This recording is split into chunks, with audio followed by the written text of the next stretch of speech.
Paper ఎలా అనిపించింది sir? Yeah, it was very difficult. నేను కూడా ఫస్ట్ టైం చూస్తున్నాను. It was very nice, exactly like UPSC pattern.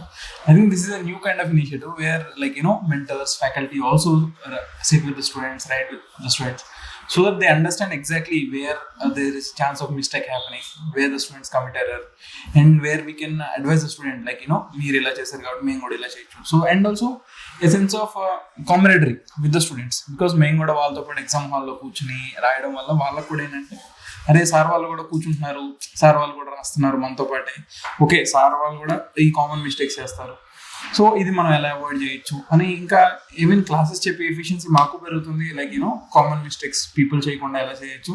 And also students also feeling that goodness, because first attempters especially beginners, first second అటెంప్ట్లో ఉన్న వాళ్ళకి ఒక hesitation ఉంటుంది అనమాట test రాయాలంటే, లైక్ మిస్టేక్స్ అయితే మనం ఎలా హ్యాండిల్ చేయాలి, లేకపోతే వాళ్ళకి they don't feel good about it.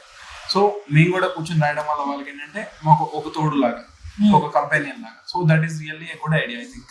So you should keep doing this more. Okay sir, thank you.